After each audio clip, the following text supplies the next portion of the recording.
Fala pessoal, tudo bem? Eu espero que sim. Então, no nosso último vídeo, que eu estava conversando sobre as testemunhas de Jeová, lembrando que essas considerações são resultados de um estudo pessoal.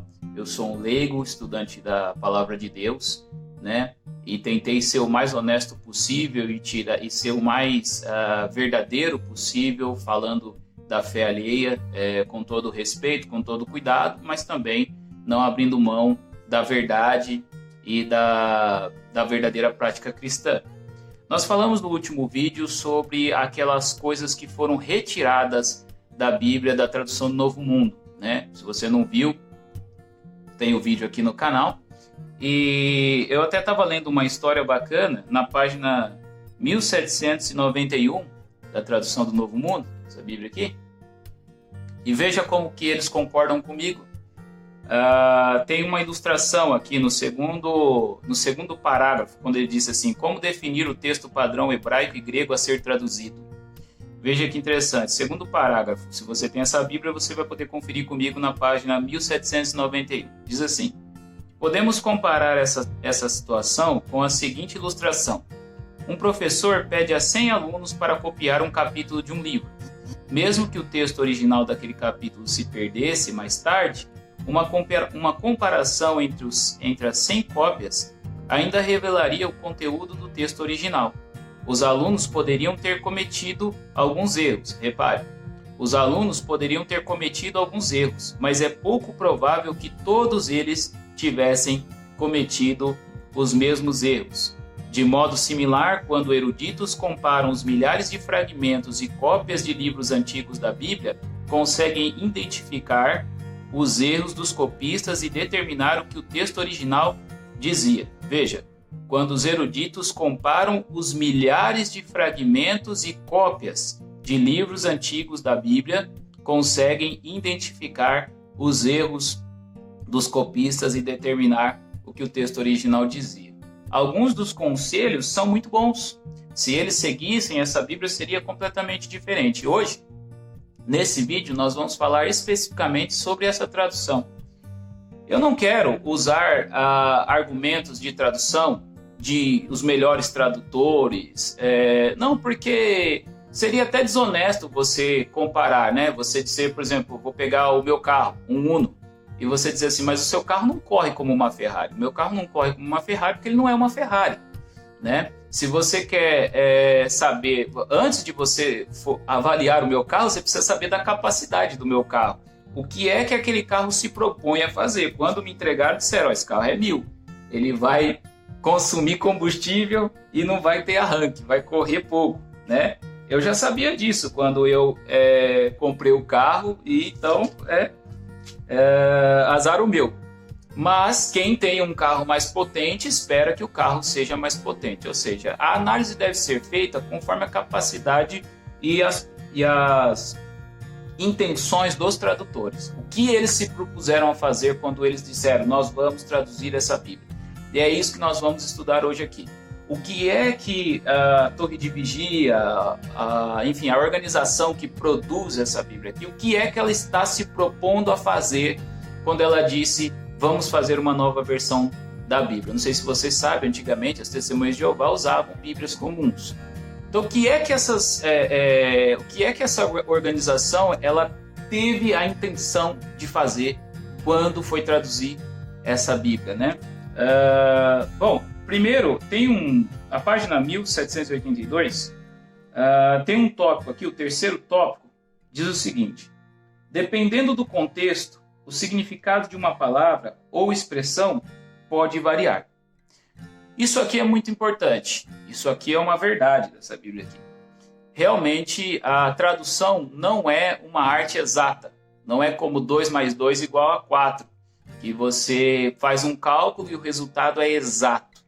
A tradução da Bíblia não é assim. Na verdade, nenhuma tradução é assim.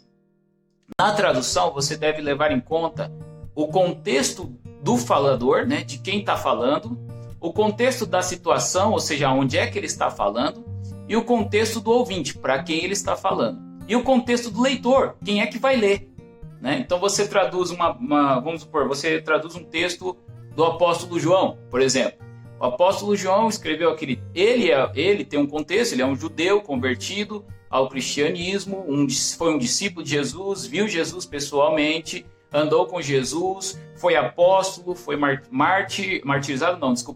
foi levado preso para a ilha de Patmos. Esse é o apóstolo João, ok? Para quem que ele está escrevendo? Ele está escrevendo para judeus e gentios, crentes do primeiro século, né? Quando ele está escrevendo? Ele está escrevendo também no primeiro século, no período que ele viveu. E então nós sabemos tudo, né? Qual era o contexto histórico daquela época e tal. A gente vai tentando buscar esse contexto. E o contexto imediato do próprio texto, né? O que ele está falando? O que ele falou antes? O que ele falou depois? Né? O que ele está querendo dizer? Qual que é o pensamento dele? Né? É assim, eu uso o contexto. E outra, tá, entendi. Como é que eu vou explicar para o povo do Brasil o que é que João disse naquela época? Né? Então, depois que eu pego todo o contexto, que eu pego todo esse background, eu ainda tenho o desafio de colocar na língua brasileira, na linguagem brasileira, aquilo que aconteceu. Então, eles fariam muito bem se eles tivessem seguido esse próprio conselho da página 1782, que dependendo do contexto, o significado de uma palavra ou expressão pode variar, né? Então, isso é uma proposta dessa Bíblia e eu posso, né, fazer uma crítica baseada nisso daqui, porque eu não estou sendo desonesto.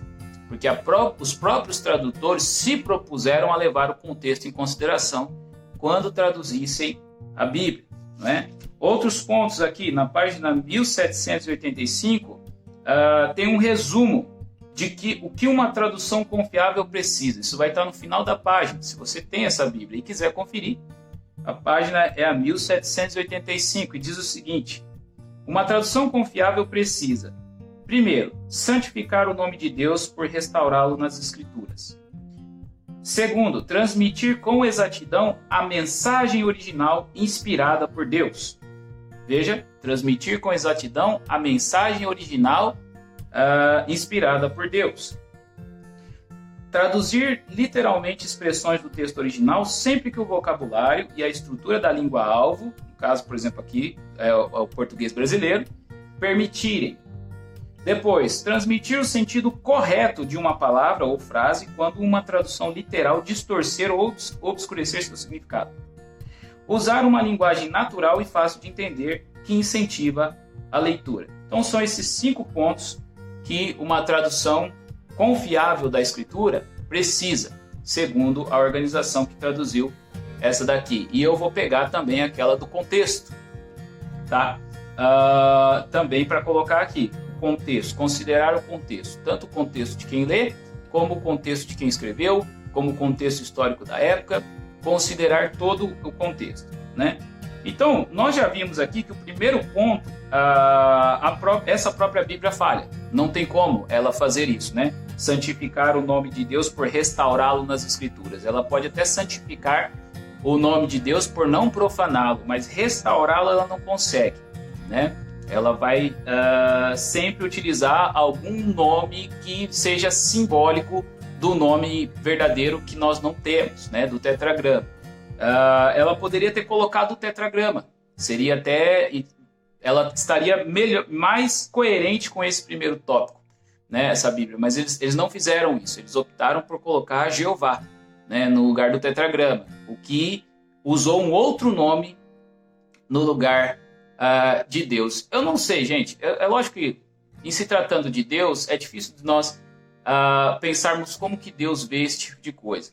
Mas, no meu caso, eu preferia muito mais ser chamado de moço, de rapaz, de amigo, ou meu irmão, ou chefia, enfim, qualquer nome genérico, do que ser chamado, por exemplo, de Luciano. Às vezes as pessoas confundem. Meu nome é Juliano, mas muitas pessoas me chamam de Luciano. Luciano não é o meu nome. Entre um e outro, eu não ligo. Eu falo assim, não, eles não sabem meu nome, né? Não tem problema. Eu não ligo. Mas entre Luciano e moço, rapaz, eu prefiro rapaz. Né? Porque rapaz eu sou rapaz mesmo, mas Luciano eu não sou. Então, quando a gente tenta restaurar o nome de Deus nas Escrituras, mas não sabe o nome dele, pode ser que a emenda saia pior do que o soneto. Tá? No sentido de você estar constantemente chamando o Juliano de Luciano e constantemente chamando o Deus do tetragrama, né, de Jeová, que pode ser a pronúncia correta do nome dele, como pode não ser. É uma coisa da gente se pensar, mas enfim, esse ponto é impossível de você fazê-lo, né? Embora as testemunhas de Jeová se gabem, né, que nós restauramos o nome de Deus nas Escrituras, o que não é verdade. Tem muitas outras versões da Escritura que tem o nome de Deus, variantes, né, do nome de Deus. Você pegar a Bíblia Católica, aquela azulzinha mais usada, lá toda vez que o nome de Deus aparece, eles colocam Javé, né, e não usam a palavra Senhor. A Almeida, né, uma das primeiras Almeidas também tem lá Jeová, ou Javé, ou Yavé, enfim. Muitas versões da Bíblia colocam alguma versão simbólica do nome do tetragrama, né? Mas, enfim, você, como nós já vimos no vídeo passado, pode chamá-lo de Senhor, pode chamá-lo de Jeová, pode chamá-lo de Adonai, pode chamá-lo... você só não pode profanar o nome dele, né? Não chame ele de coisa que ele não é. Tá?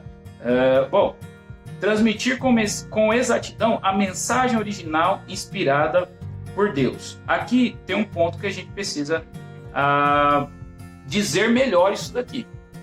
Porque a tradução ela precisa transmitir a mensagem original. Sim, mas quem define a mensagem original é a mensagem original. Eu não posso partir da mensagem original para fazer a tradução. Eu preciso fazer a tradução partindo pela mensagem original, né? É difícil falar isso. Deixa eu dar um exemplo. Por exemplo, numa calculadora, a calculadora é que dá o resultado. A minha parte, o operador da calculadora, coloca a conta, certo? Se eu fiz a conta correta, o resultado vai dar correto. O resultado não é da minha parte. O resultado, quem dá é a calculadora. A minha parte é fazer o cálculo correto.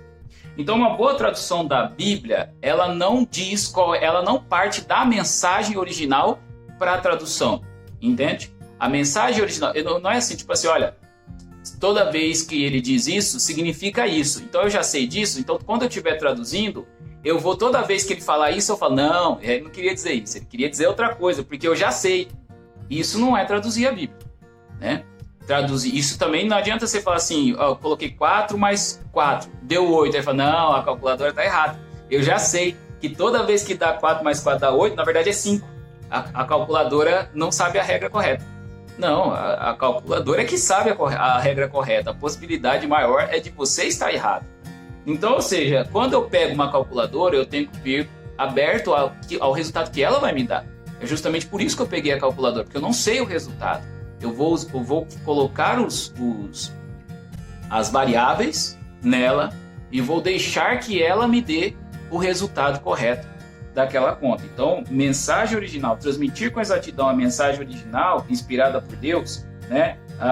Aqui o outro ponto diz assim, transmitir o sentido correto de uma palavra, né? Então, quem dá o sentido correto?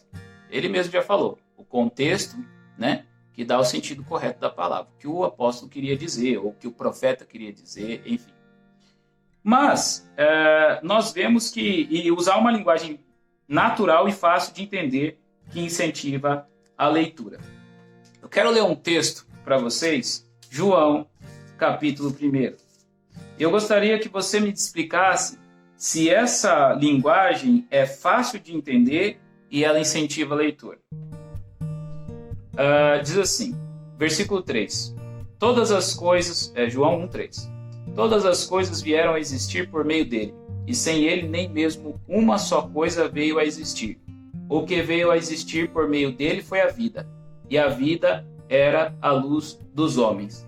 A luz está brilhando na escuridão, mas a escuridão não a venceu. Vamos lá. Primeiro ele diz que todas as coisas veio a existir por meio dele. Mas, na verdade, o que veio a existir por meio dele foi a luz dos homens. O que foi que veio a existir por meio dele? Foi a luz ou foi todas as coisas? Ou foi os dois? Tá simples de entender isso daqui? Eu não sei para você, mas para mim, isso não é uma linguagem simples. O que veio a existir por todas as coisas. Não, o que veio a existir por meio dele foi a vida. E a vida era a luz dos homens. Foi a vida ou foi todas as coisas? Ou foi a vida de todas as coisas? Bom, É lógico que se você ler isso numa Bíblia comum, você vai ver que não há nada não há uma dificuldade de você entender, né? Porque o texto traduzido numa Bíblia comum diz: nele estava a vida, e a vida era a luz dos homens. E todas as coisas vieram a existir por meio dele, e sem ele nada do que foi criado, né? No sentido presente, porque nele tanto as coisas são criadas como subsiste, né? Se você fala assim, mas Juliano, como é que eu vou entender isso? É só você continuar lendo e usar o contexto. Lembra da regrinha que a própria Biblinha aqui passou para nós? O contexto. O contexto de Colossenses diz que nele tudo subsiste. Nele foi criado e tudo subsiste. Então é por isso que sem ele nada do que foi criado pode continuar tendo a sua existência. Então, vamos analisar esse texto de João, capítulo 1, baseado nessa questão. Vamos ver, primeiramente, se essa tradução levou o contexto em consideração ou não. Olha só, João diz o seguinte: no princípio era a palavra estava com Deus, e a palavra era um Deus, com D minúsculo. Ele estava no princípio com Deus, todas as coisas vieram a existir por meio dele. Ele quem? Eu acredito que seja a palavra. Por meio dele, e sem ele, nem mesmo uma só coisa veio a existir. Bom, quando eu leio esse texto, eu entendo o seguinte: existia alguém no princípio com Deus, ok? Alguém no princípio estava com Deus. Esse alguém é chamado aqui de a palavra, né? Essa palavra é um Deus, ok? Ela não é o próprio Deus, ela é um Deus, um outro Deus, né? Uma divindade, alguém poderoso, né? Essa palavra Deus também, lembra que o salmista diz: na presença dos deuses a ti cantarei louvores? Então, que ele está falando na presença dos reis, na presença daqueles que se acham deuses, não são deuses de verdade, né? Só são pessoas poderosas, né? São pessoas que são chamadas incorretamente de deuses. Pode ser que seja o caso aqui. Então essa palavra é um Deus, ou seja, alguém que é chamado incorretamente de Deus. Não sei, vamos continuar lendo. Diz que todas as coisas vieram a existir por meio dele. Então ele é alguém que faz coisas que não existem passarem a existir. E sem ele, nem mesmo uma só coisa veio a existir. Ou seja, ele dá existência. Se você tirar ele, nada do que existe poderia existir. As coisas que existem hoje e que não existiam antes dele, né? E ele faz essas coisas existirem. Nós temos que lembrar bem disso. Então nós vamos olhar para essa tradução e nós vemos uma coisa que está completamente diferente do contexto bíblico. Mas completamente diferente do contexto bíblico. Quem traduziu isso daqui não levou... É como se a pessoa tivesse rasgado tudo que vem antes e também tudo que vem depois e pensado apenas nesse texto imediato para poder traduzir isso assim. Por que eu digo? Primeiro, você tem que partir do pressuposto que João é politeísta, certo? Aí você diz assim, mas por que, Juliano, eu tenho que partir do pressuposto que João é politeísta? Porque ele está falando de dois deuses aqui, de um Deus falso e de um Deus verdadeiro. Por que um Deus falso, Juliano? Porque está o D minúsculo, e é um Deus, ok? A Bíblia fala de deuses? Sim, a Bíblia fala de deuses, mas deuses falsos. Ela diz dos deuses dos cananeus, ela fala dos ídolos, chama eles de deuses, como esse texto que eu acabei de citar, na presença dos deuses a ti cantarei louvores. No Novo Testamento a mesma coisa, diz que o Deus deste século cegou o entendimento dos incrédulos. E também a Bíblia usa ilustrações, por exemplo, diz que Arão seria como um profeta para Moisés, e Moisés seria como Deus para ele, né? Moisés seria Deus para Arão. Ou seja, a Bíblia pode usar, sim, a palavra Deus no contexto de ilustrativo, ou seja, é como fosse Deus, mas ela ainda está remetendo ao Deus verdadeiro. Quando fala o Deus deste século, está falando de um Deus falso. Quando diz na presença dos deuses, também de um Deus falso. Ou seja, a Bíblia fala de deuses falsos e do Deus verdadeiro. Um Deus verdadeiro e muitos deuses falsos. A pergunta que fica aqui é o seguinte: este Deus é o Deus verdadeiro? É uma ilustração do Deus verdadeiro? Não pode ser uma ilustração do Deus verdadeiro, porque o Deus aqui está minúsculo e está dizendo de um Deus, a parte do Deus que foi falado. Ou seja, no princípio essa palavra estava com Deus, D maiúsculo, e esta palavra era como Deus? Não, não é isso que está escrito aqui, né? Essa palavra era Deus com D maiúsculo? Também não é isso que está escrito aqui. O que está escrito aqui é que ela era um Deus. Ou seja, só pode ser um Deus falso. Não pode ser um Deus verdadeiro. Então, João, a gente tem que partir do pressuposto que João, o apóstolo, acreditava que Jesus fosse um Deus falso. Mas ninguém que leia o Evangelho de João vai acreditar numa coisa dessa. Porque João nunca falou tal coisa. Pelo contrário, se você continuar lendo, olha só o que diz no versículo 3. Todas as coisas vieram a existir por meio dele. Veja o versículo 2. Ele estava no princípio com Deus. Nenhum judeu acreditava que alguém estava no princípio com Deus.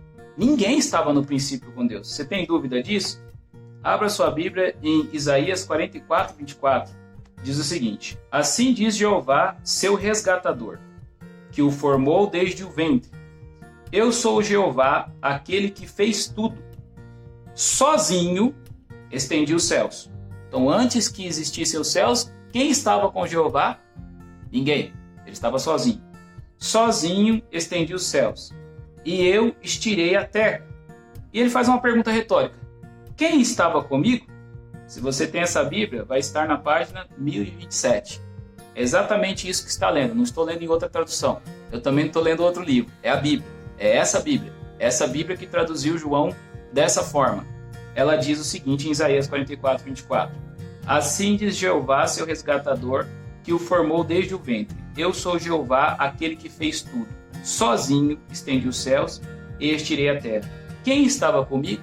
Então, o profeta Isaías, na opinião do profeta Isaías, ninguém estava com Deus no princípio, quando ele fez os céus e a terra. E ele desafia, quem é que estava comigo? E diz que todas as coisas vieram a existir por meio dele. E essa tradução ficou bem legal mesmo. Todas as coisas vieram a existir. Isso é muito bacana, porque é exatamente esse o significado do que está escrito aqui em Gênesis 1:1, que diz o seguinte: no princípio Deus criou os céus e a terra. E esse verbo criou é a tradução do verbo barã, né? E o verbo barã significa fazer algo que não existia ainda, passar a existir. Então, se você usa o verbo criar aqui no português, dá o sentido, ele tem um sentido amplo. Você pode falar de criar, da criação de filhos, de criar do setor de criação de uma empresa, de criar animais, criar galinha, mas barã, que é o verbo aqui, no princípio criou Deus os céus e a terra, significa literalmente, no princípio, Deus fez os céus e a terra que não existiam, existirem. Fazer as coisas vir a existir. E isso é muito interessante porque esse verbo barã, ele só é atribuído a Deus. Sempre, sempre. Ninguém mais cria nada.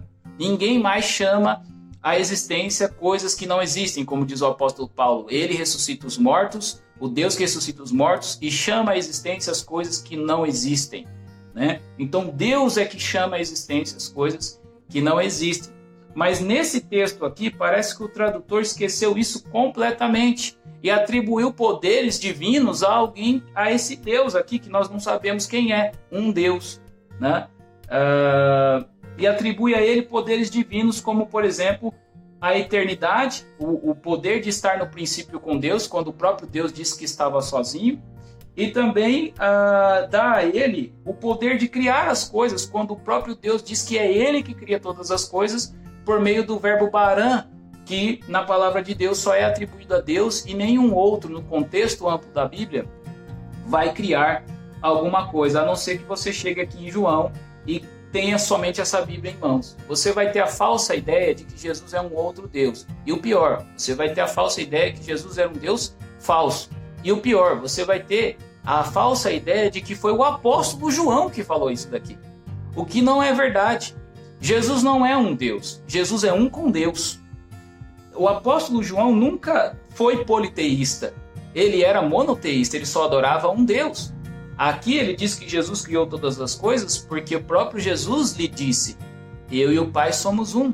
Ele viu a glória de Jesus. Jesus disse várias vezes: eu sou. E aqui a gente já entra um pouco na teologia sobre a divindade de Jesus e sobre a sua unidade com o Pai, né? Jesus e o Pai são um. Só que se eu não acredito nisso, você entendeu o que aconteceu? Eu dei o resultado da calculadora antes da conta. Então eu desconsidero o contexto bíblico, porque a tradução deu que, se ele traduzir isso aqui da forma como o apóstolo João falou, isso vai entrar em conflito com uma teologia que as testemunhas têm, que é de que Jesus não seja um com Deus. Eles rejeitam a doutrina da Trindade, e eu acho que rejeitaria qualquer outra doutrina que falasse da divindade de Jesus Cristo. Então, por isso, eles precisam alterar o texto bíblico, porque não dá para usar o texto bíblico, como nós vimos aqui, né? Se você quiser deixar aqui algum comentário sobre esse texto de Isaías 44:24, sobre os atributos criativos de Jesus, né? Fique à vontade aí para enriquecer essa discussão. Mas eu, particularmente, depois de muito tempo de estudo, nem nessa Bíblia aqui, que foi feita com essa visão, foi feita por pessoas que não creem na divindade de Jesus, eu não consigo dizer que Jesus não é Deus. Mesmo usando uma Bíblia que foi traduzida por pessoas que dizem que Jesus não é Deus. Ou seja, eles mesmos dizem, mas não conseguem fazer uma tradução da Bíblia que impeça-me de acreditar que Jesus é um com o Pai, de que ele é Deus mesmo, que ele cria coisas mesmo como só Deus cria, que ele chama à existência coisas que não existem como só Deus faz. Só resta duas opções para nós aqui em João. Ou eu viro politeísta e acredito em dois deuses, ou eu, na verdade, resta algumas, né, opções.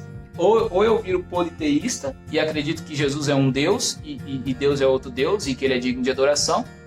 Ou eu rejeito completamente Jesus e digo que ele é um Deus falso, e o próprio João falou que ele era um Deus falso, mas o contexto não me permite isso, porque um Deus falso não cria coisas.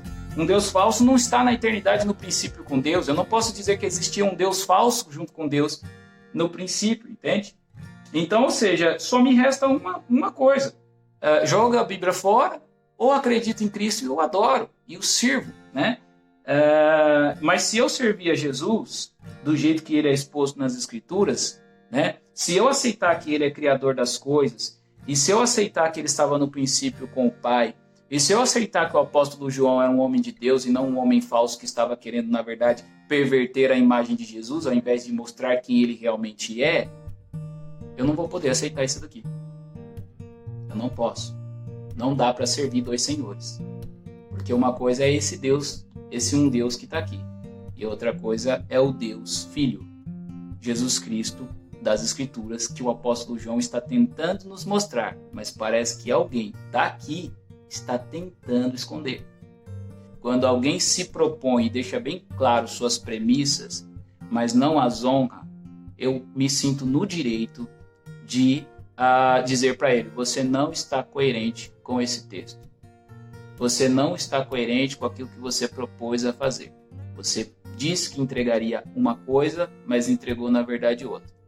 É claro que se você continuar lendo e se você continuar estudando, você vai achar muitos outros exemplos como esse de João, capítulo 1, que ignoram o contexto e colocam uma tradução bem difícil de entender e difícil. Se você não conhece, vamos supor que você não conhecesse as doutrinas das Testemunhas de Jeová, você ficaria muito pensativo e pensando, mas por que isso foi traduzido desta forma? Por que é que isso foi colocado aqui, né?